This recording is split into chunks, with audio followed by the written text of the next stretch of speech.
Okay, hello everyone.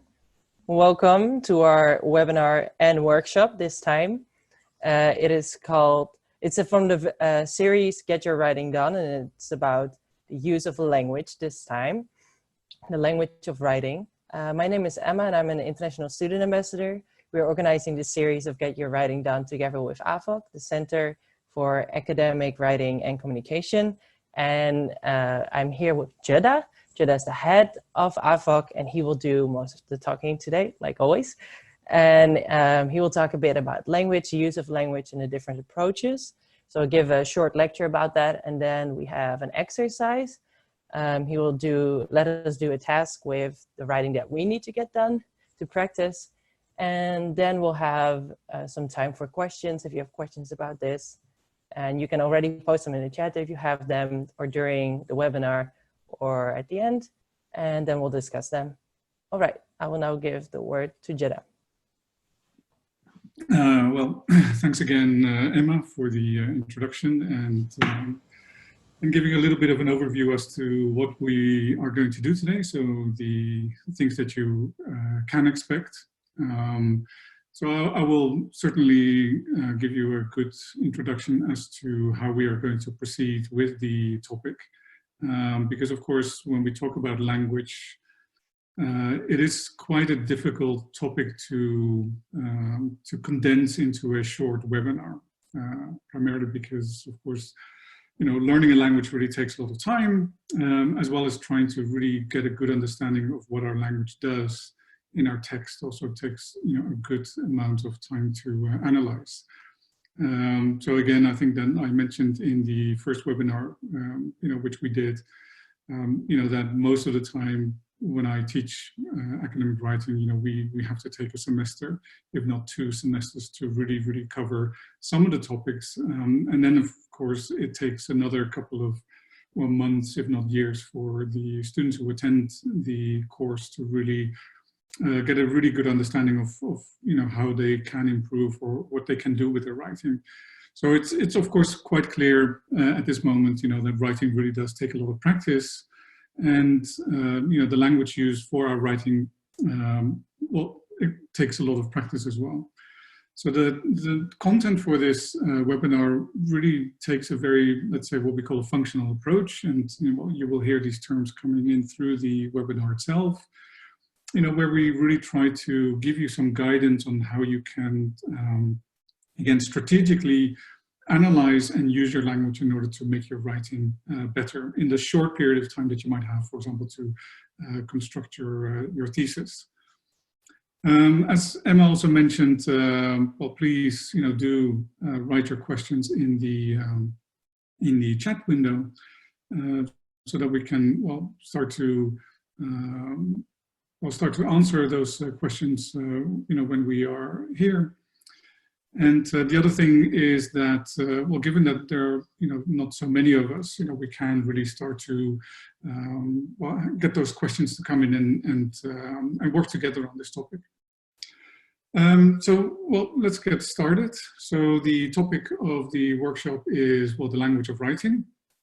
And the language of writing, again, needs a little bit of explaining, because, of course, we need to have a shared understanding of how we actually look at language. And to start this discussion, I will actually start by presenting to you a couple of images, just to get your mind flowing as to how we can look at language for our writing. So this is the first image. And the question, well, to you is, well, what do you see?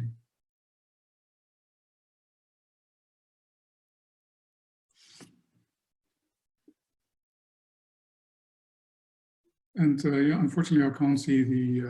Oh, here we go. I can see the chat maybe here. Mm-hmm. Yes, a lady. Thank you, Yuri. And a saxophonist. Absolutely right. So what we see here is, of course, an optical illusion, and you might be fairly familiar with these optical illusions, where we have actually what we call a double meaning or a double picture presented to us, right? So in this case, what we see here is a saxophone player. And if you don't see it yet, if I'm going to point out the second one, right? So we see here also the contours of a lady, right? So here we have the eyes, the nose, and the mouth, and so the hair. So what we see here is an optical illusion with double meanings. And this is important to try and understand again how we perceive language, right? So not all the language that we receive is equally perceived, or at least equally understood. Okay, well, the second images that I will show you are these three electric cars. So we have the Nissan Leaf, we have the Honda E model, and we have the Tesla Model 3. So which one has your preference? So if you were to buy an electric car, right, which electric car would you buy?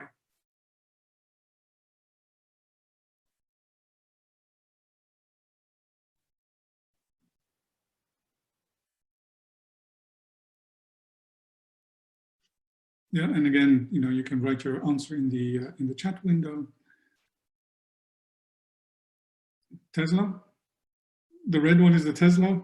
Tesla, okay, well, it seems that most of you are going for the Tesla.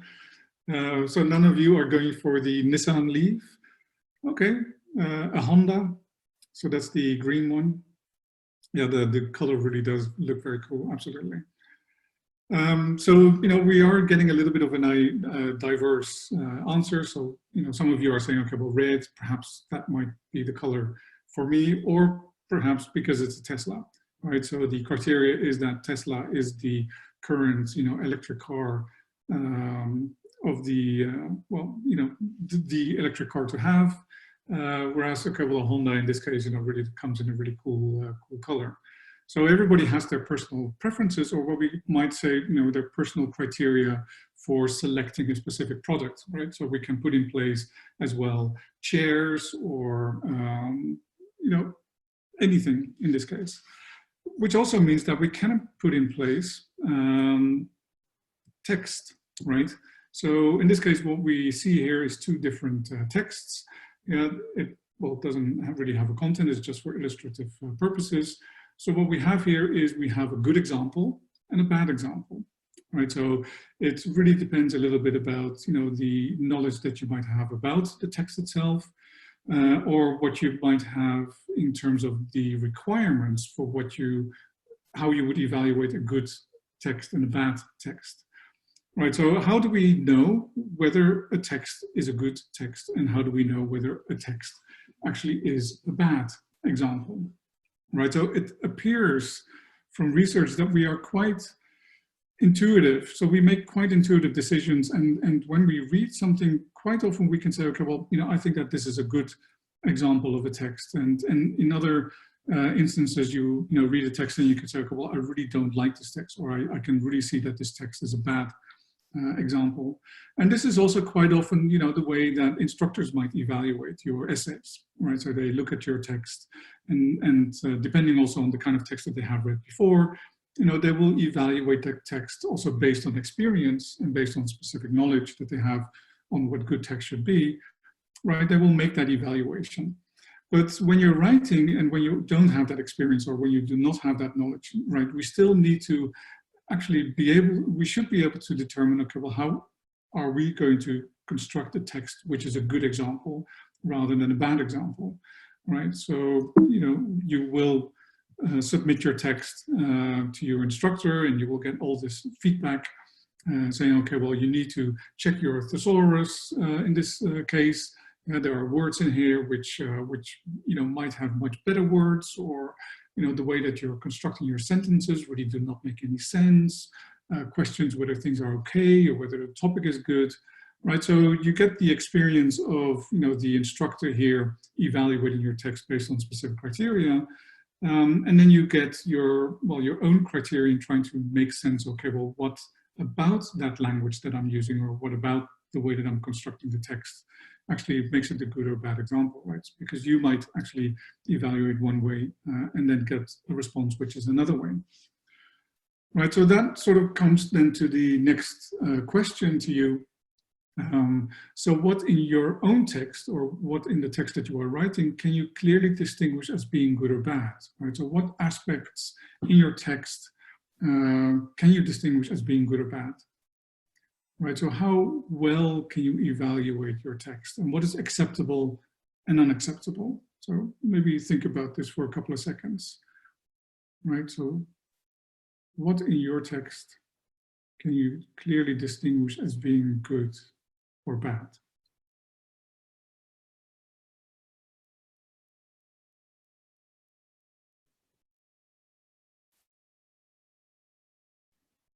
Okay, Alice, okay, sources, the length of the text, the level of analysis, okay. Uliana, logical structure, yes. Question, of course, is how do we know that it's a logical structure, right? Okay, Erica, if the text is unclear, it means it's not good. Cohesion, you know, paragraph structure, yes, absolutely. You know, these are all really good criteria. The question, of course, is that, well, we see these as, let's say, criteria about text evaluation, but again, right, how do we know whether something is clear or unclear? Okay, well, Emma, you mentioned no repetitive words, right? So using synonyms. So that is maybe something that we can clearly see. The question, of course, is, okay, well, is that also the right criteria to have? The best criteria that we have at this moment, actually, for you to think about, okay, well, whether your text is acceptable or not acceptable, right, is really to look at the style guides, right? So for every written assignment that you get for writing a thesis, you get, you know, we have handbooks, or we have style guides, or we have a guideline, you know, in terms of criteria, what does that text need to look like?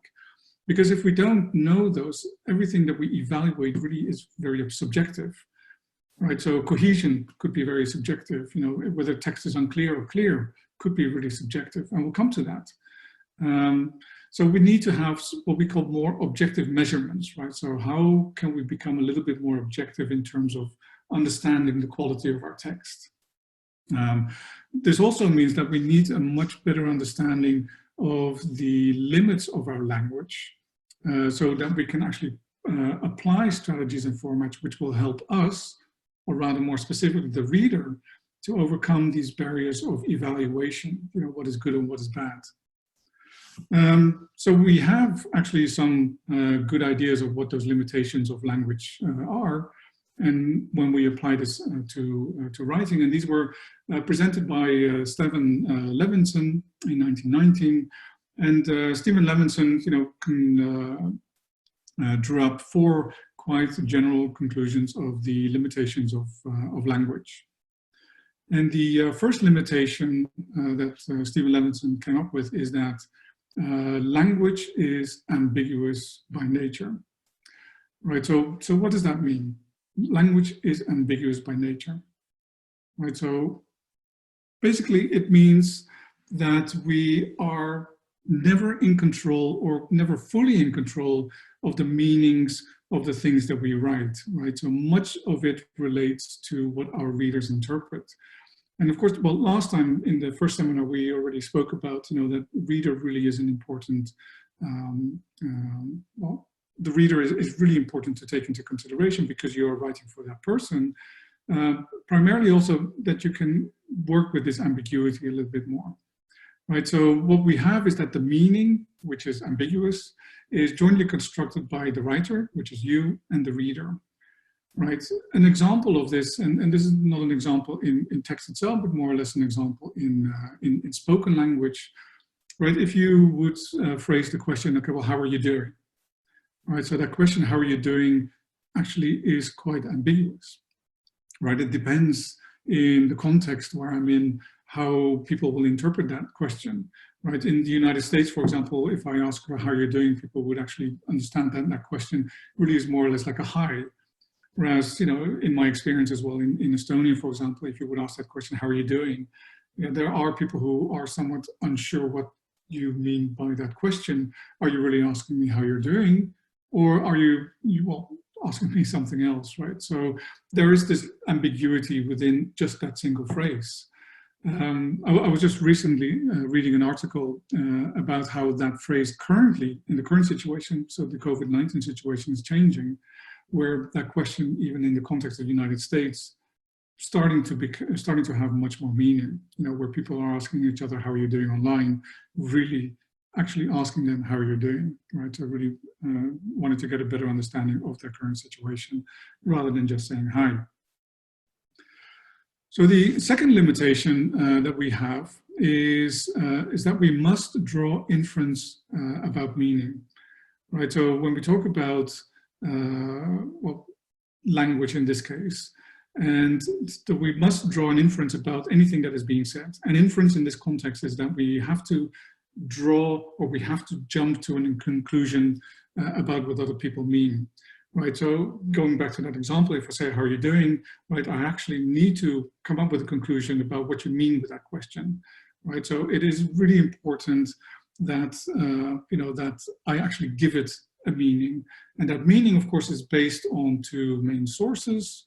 And the first one is that, well, the language that we share, of course, or that we use, but also the knowledge that we have about this world, right? So if you know that in the context of English or in the context of the US, that question might mean this, you know, then it becomes a little bit easier to draw that kind of conclusions about that question. But if you don't know, right, it becomes more difficult. So we get here as well, you know, moving a little bit into the realm of intercultural communication. The third limitation that we have with language is that these inferences, so those conclusions that we draw, tend to be fixed and not tentative. So again here, what does that mean?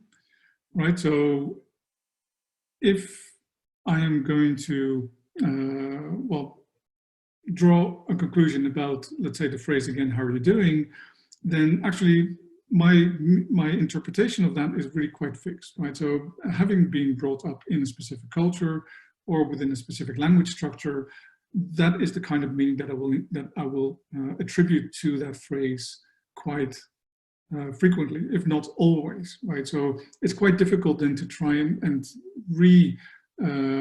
evaluate that phrase in a different context. So, you know, it's basically, you know, it's the kind of conclusions that I draw about these phrases. So it's not that I can just linger around with, you know, trying to understand, okay, well, what do you mean by that? What do you mean by this? The fourth limitation is that these inferences are drawn very quickly. So again, that, as I mentioned, you say something or you write something, you know, we have to draw a conclusion about what that means, and it's fairly fixed.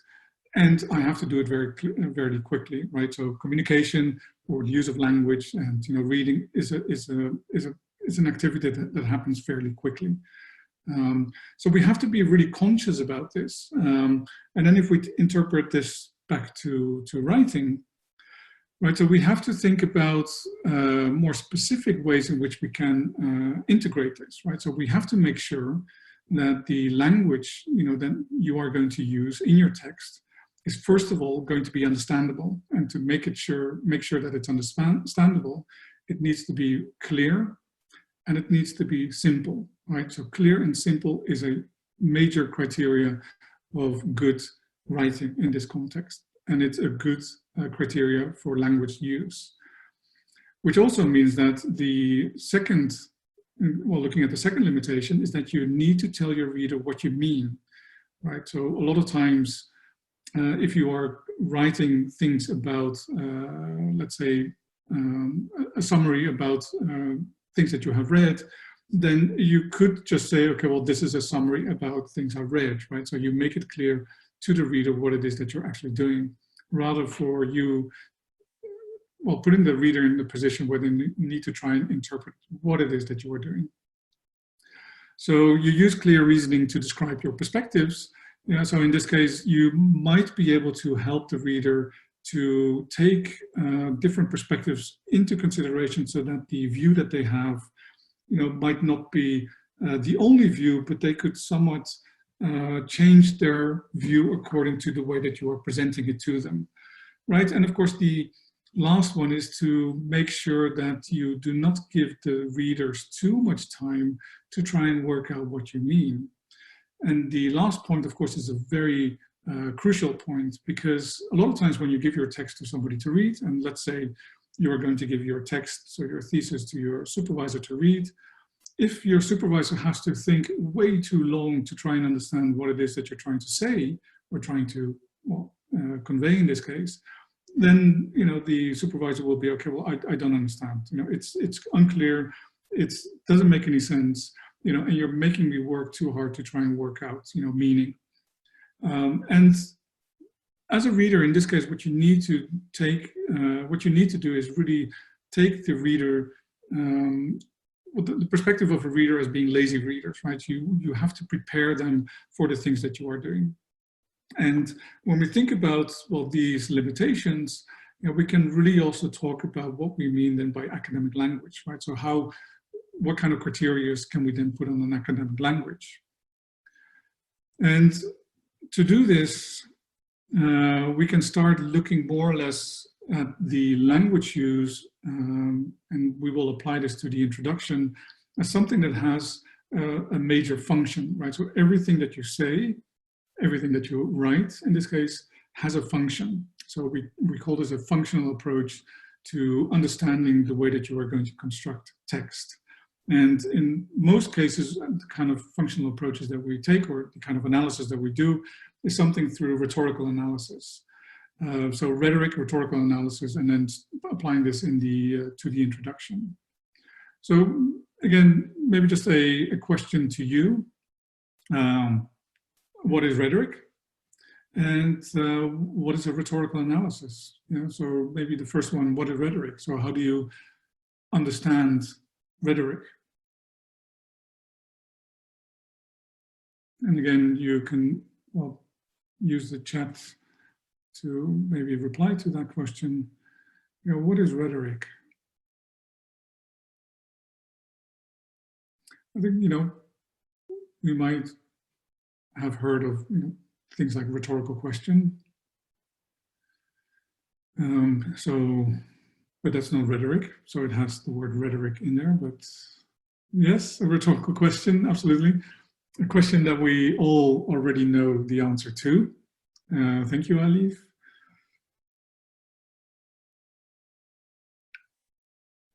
And that's absolutely a rhetorical question. So there is a specific device, or at least it has a function, right? So in a way, what we're using a question to make a statement, right? So that's this kind of like functional idea again. So that's the rhetoric that we're using. But I mean, what kind of association do you have with rhetoric? We talk about political rhetoric quite often. For some of you who are working in or studying political sciences. There's lots of rhetorical analysis of speeches, for example. But what is it? Yuri, a set of ways to explain yourselves in text and speech. Yes. So ways to explain yourself. Yes. Okay. So, I mean, any other ideas? Is it something that has a more or less positive connotation for you, or negative? Negative, Alice. Yeah. So quite often we do have somewhat of a negative connotation with the word itself. Okay, Erica, you mentioned technical words that makes the sentence stronger and persuasive. So that's actually the kind of word I was looking for. Right, so when we talk about rhetoric and rhetorical analysis, what we mean is maybe something like manipulative speech. And Erica, this might go back to those technical words that you highlight, or, Alif, the negative connotation that we have with it, as also mentioned by Alice. Is it manipulative? A lot of currently, if you look at the news, Trump's speech, manipulative speech, means for influencing your audience, right? So that, Erica, you mentioned persuade, influence, persuade. These are perhaps synonyms. But yes, rhetorical analysis, if we give it a definition by Seltzer in this case, is that it can be understood as an effort to understand how people within specific social situations attempt to influence others through language, right? So language here in rhetorical analysis really becomes this kind of like driving factor in terms of what do we do with that language, right? So what is the intent? And in this case, it's the intent to influence, or the intent to persuade, or the intent to convince. And that's why we might have a little bit of a negative connotation to it, but actually, you know, we shouldn't have to, and I will explain why. So, because academic writing itself really is very rhetorical. It's a rhetorical act that we have to work with. And what we are doing specifically for those of you who are writing a thesis, you know, we are not just presenting theory, facts, and results, right? So we are also telling a story.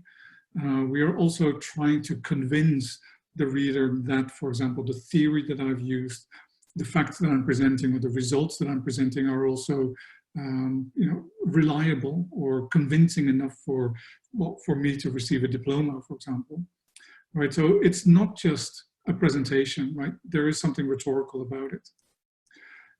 And that rhetorical act really is, you know, again, that persuasive intent. And of course, all writing does so. And quite often, you know, most of our speaking does as well. We're trying to persuade you of something. And then, yeah, again, we can think about it in terms of, you know, looking at it from the perspective of, well, I'm just telling you how things are, but on the other hand, I'm also selling you how things are. Right, so if you think about your master thesis or your bachelor thesis as something that is also selling, right? So how would you feel about this? You know, so do you need to sell your work, right? So do you need to sell your research that you are doing? I suppose that could be interpreted as a rhetorical question, but it could also be an open question, right? So do you think that in your writing you need to tell, or is there also a part of it that is selling?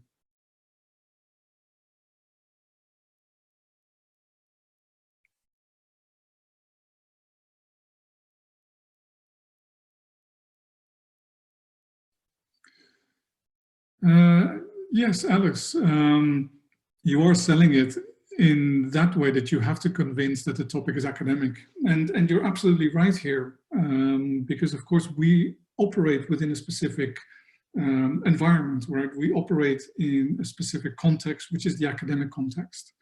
So, you know, what we are not doing is, of course, you know, dressing up weak research, right? So it is not that we just take, for example, something and use language or rhetoric in order to make it, you know, pretty, or make it, you know, in such a way that anybody who will read it will then be convinced of, you know, the brilliance of that topic, because, well, we can't, you know, we can't get away from the fact that we still need to do the research, we still need to do the analysis, we still need to make sure that we convince the audience of, you know, of the amount of efforts that we have put into it. So yes, you know, we do need to sell it, but of course we're not selling garbage, right? So you do need to be very clear about this. But thinking about, you know, that metaphor of selling does help you to think about, okay, well, what do I need to do with my communication? Or what do I need to do with my language, right? I need to be clear. I need to be convincing, you know, and I need to make sure that I use language that the person who's going to buy it, you know, is going to understand. So again, you know, coming back to that rhetorical analysis in this case, is that every part of your text has to have a function, right? So we talk about, let's say, you know, the shape of your thesis, and some of you might be familiar with this, you know, hourglass shape of a thesis or text. You know, some essays might be well put together like this as well, is that we have this kind of like macro structure, but within that macro structure we also have some micro levels, and specifically paragraphs, but phrases and sentences that do specific things, right? So if you look at this wider, bigger picture, right? So the model itself, the hourglass, right? So at the beginning, we need to make an introduction of the topic that we are presenting, right? We need to question things that are interesting. We need to build an understanding and perhaps a shared understanding with the reader what it is that we're looking at. We need to describe, for example, our hypotheses or the design of our study. We need to describe methods and results. And then, of course, when we zoom out again towards the discussion and conclusion, right, we need to explain, well, what did I do? What do those results mean? And all of those then have really this kind of, functional, every little thing that we put in there has to have its function, right? So every section, every paragraph, every passage contains this. And the way that we look at this quite often is just to think about, well, first of all, what does the text say versus what does the text do, right? So a lot of times we are focused very much on writing things, but then when we, again, analyze that and think about, okay, well, what did I just say? But more or less to think about, okay, well, what did I do with that? So what is the intent of this, what I say? For example, if I'm going to write an introduction, I'm going to give you an overview of text. If I go back to that and I think about, the function of the paragraph, which is then to give an overview, is then I can say, okay, well, does that paragraph really give an overview or not? You can think about, for example, the place or the phrase where you need to state a question. And then you can say, okay, well, that's what it's supposed to do. It's supposed to raise a question. Then you can analyze, okay, well, does it actually raise a question? Right, so you can look at your, the macro structure and the microstructure of your text in those, from those perspectives. So this is a little bit where the practical part of the workshop comes into play. So what I would like for you to do, and in this case, well, take your introduction, or at least if you have any text with you, and that could be your bachelor thesis, your master's thesis, an essay. All of those texts should have something that resembles an introduction. You could also have an outline of your text, but then to think about, okay, well, what does the introduction of my thesis need to do, or what does it do, right? And then try to look at your text a little bit and see those different paragraphs and try to understand what that's supposed to do. So write that on the sides. And then to try and work out if you can find functions in that text, right? So again, to try and summarize this and to make it clear, if you have a text with you, and I'm quite sure that you have at least a text that you are working on or a text that you have worked on, just analyze it, and we'll take maybe about 10, 15 minutes for this. And during the time you can also just ask questions. But again, look at that introduction, look at the different paragraphs, and then try to work out what are those paragraphs doing, right? So answer the question, not so much what does it say, but really what does it do? And try to formulate that statement or try to answer that question more clearly. Is that clear?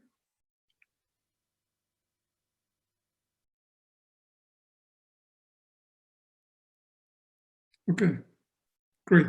Then take a couple of minutes, and I will let you know when we're back again to continue.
Okay, well, we've had now 5 minutes.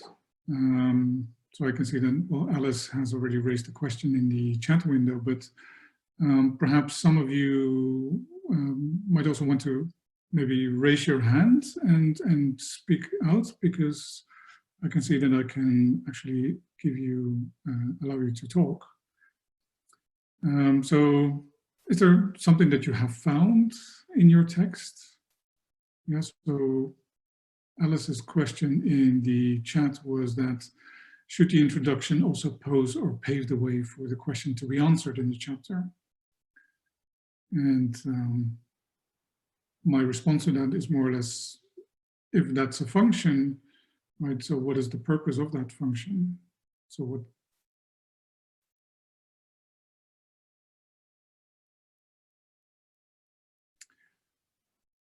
So does anybody want to share their findings? And you can raise your hand and I can give you the floor to speak up.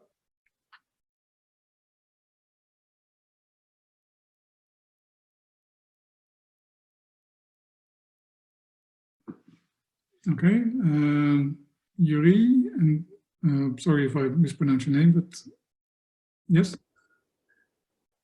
So what did you find? Okay, so I went through my introduction for my master's thesis, and I sensed the general structure.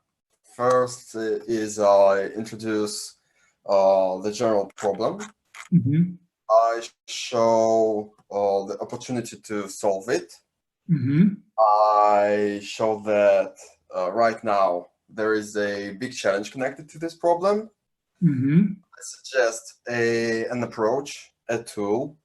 I briefly describe how it works and what it does, and how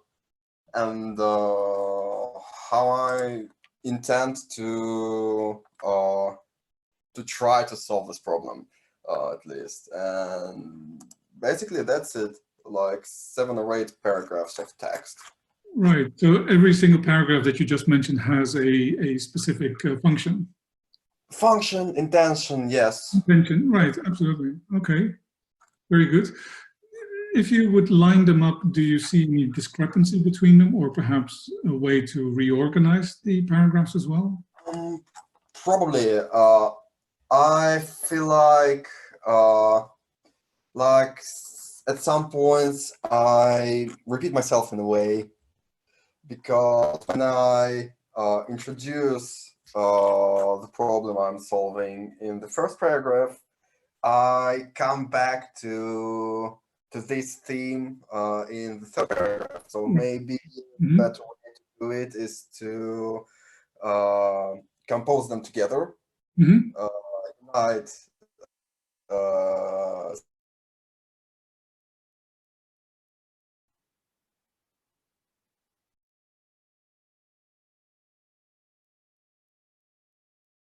Yeah, I think we lost your voice there.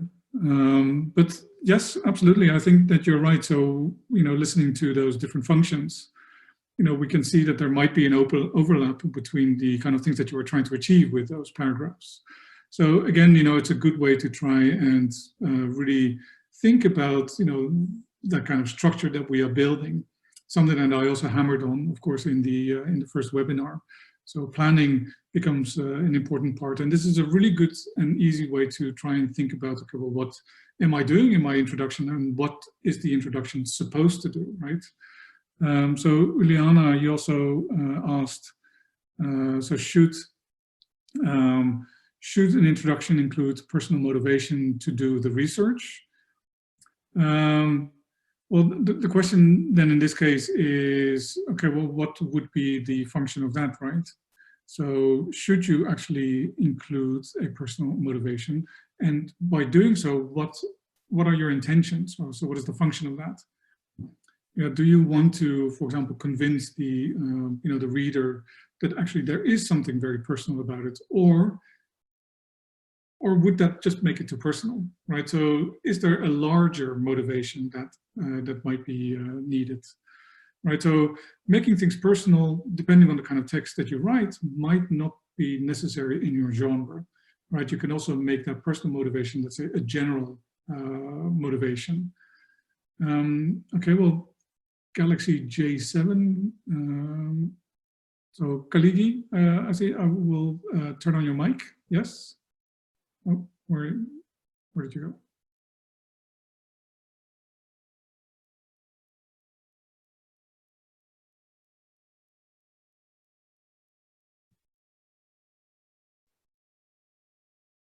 Over here.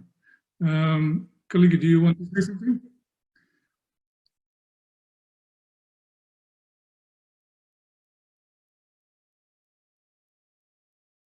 Kaligi, can you hear me?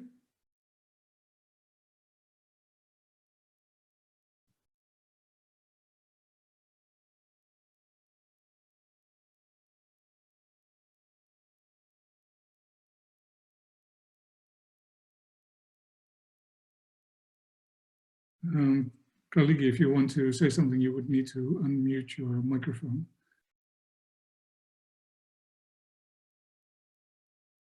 No problem. Well, Uliana has raised another question, which is it okay to divide the introduction into sub-chapters? Again, you know, we can go back to that from the perspective of, well, what do you want to achieve with it? So what would be the functions of those sub-chapters, right? So you might, in this context, want to use, let's say, one chapter to lay down the general grounds of the, well, the research that you're doing. So let's say the research territory, and you want to use, let's say, another chapter to dig much deeper into specific cases that you are looking at. So yes, you know, the answer is maybe not that straightforward, but the thing is that if you see that there's a need to actually divide things up into sub-chapters because it helps make things more clear, then you can do so. And again, you can look at this from that kind of, well, rhetorical analysis and functional approach by thinking, okay, well, those two chapters are both doing a specific thing, and I need to, let's say, not combine them, but really separate them. And that might be the case in a situation where you are conducting research in a territory which nobody knows anything about, right? So you might need that space. Okay, right, so good responses, and I hope that everybody has managed to look at something. And Erica, you have a question? Okay. Hi. Hi, Erica. Hi. So I have one comment and question. So introduction. The comment that I have is introduction has to explain the background of the research topic. Mm-hmm. So I mean, in detail, the initial description demonstrate what factors surround the specific study field, and also like why the researcher decided to analyze that particular topic. The essential function of the introduction is kind of like to state the whole structure of the study. So that's what I'm currently like working on for the thesis things. And also the question is, for example, if I have an assignment which require for a student to write at least 3,000 words, and then how many words should student use for like working introduction? Yeah, again, I think it's a very difficult question to answer because yeah, but in general, like if you're a professor, like how many words do you expect the student to write something like introduction? Yeah, if it's 3,000 words, then I would, you know, divide it up into, let's say, a five paragraph structure, which means that your introduction and conclusion should be fairly similar in terms of size. Mm-hmm. And then the, let's say, 3 points that you're presenting in the middle part, which is the body of your text, you know, should also be fairly of the same size.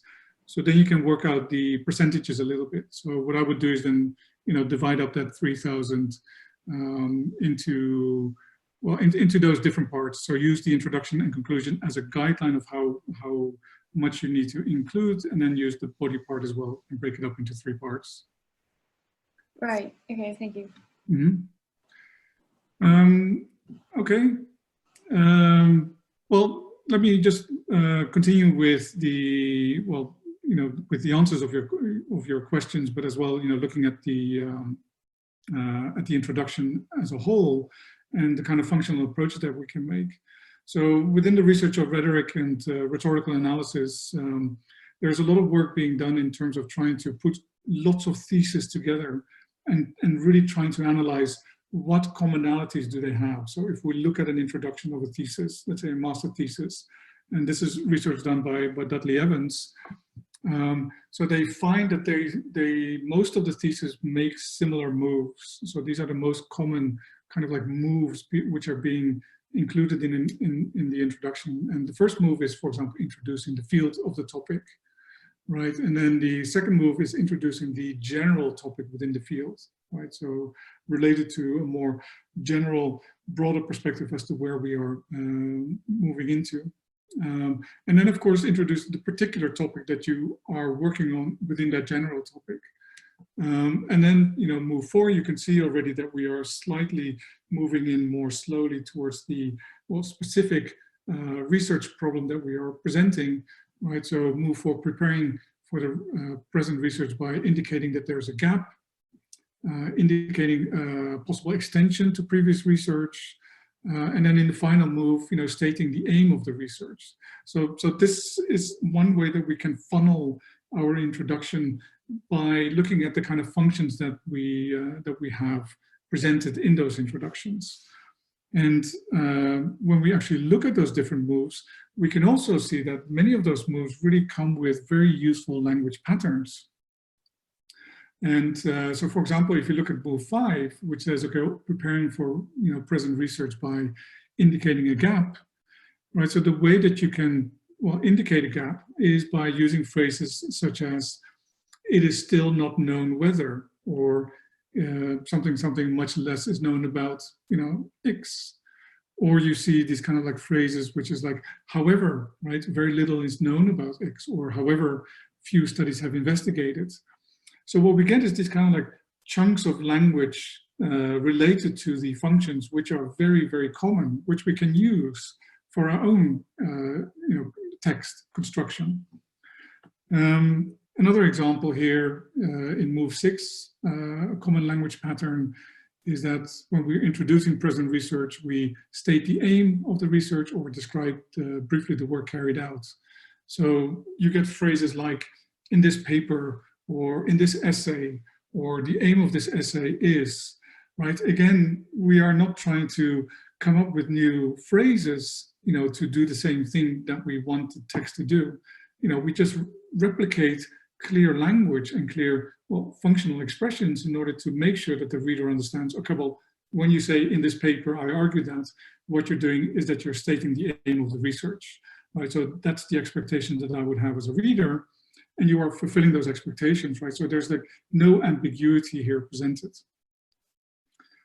And what we see there is, of course, that the language becomes very formulaic, right? So, of course, all languages are very formulaic, but within the text that we are constructing, we can use those formulas, you know, to build up our repertoire, our academic language in such a way. And luckily for us, there is such a resource, right? So do any of you, or are any of you aware of the Academic Phrase Bank? So have you heard of the Academic Phrase Bank?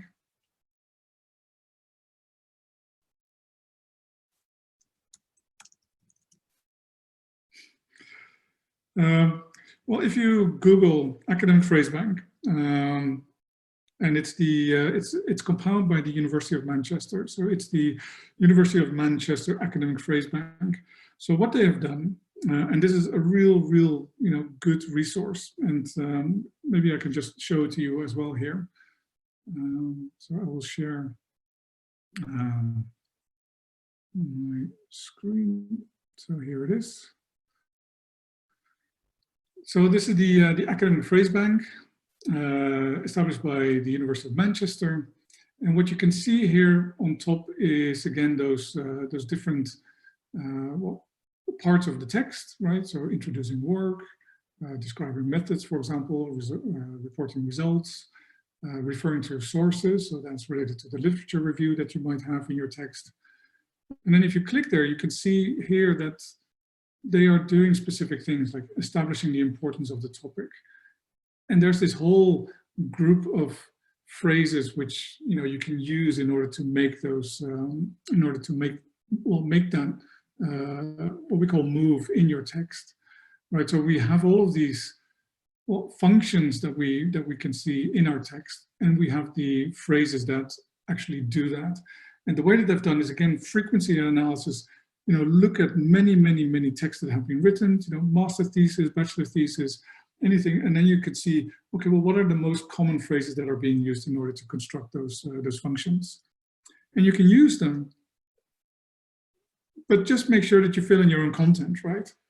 So these are chunks of language which are part of the academic language that we have to use, right? So what you're doing here is you're not plagiarizing, right? So plagiarizing would be if you would just copy, sentences without making a reference to the source. But what we have here are specific phrases that we use in order to make clear that we want to achieve something, right? And that's the main difference. So I would highly recommend that you have a look at those, that you have a look at this resource and think about it in terms of your own text, right? So does it do as well what you wanted to do for your own writing? Right, so that's the academic phrase bank. And from our perspective as well, so the benefit of rhetorical functional writing approach in this case is that really you start to think about your text from the reader perspective. And I mentioned this also last time, it's really important. The other thing is that you are going to build your text not so much for just the content, but also the arguments that you are presenting there. So those are, again, those functional approaches. And also, more or less, is that you're looking at it in terms of, okay, well, how are you delivering your text, right? So rather than just focusing so much on the content of your text, you really are also building those ideas, okay, well, how am I going to deliver that? And you can make much easier choices, or you can, much more easily start to edit your text and say, okay, well, that's needed, that's not needed, because you know exactly what those bits and pieces are supposed to do. And of course, that from the perspective for you as a writer is that you start to build a repertoire of the kind of languages that you need to, what kind of language that you need in order to make those moves, right? So you will try to, or you will start to build an understanding of the kind of phrases that you can apply to specific paragraphs where you are making specific moves.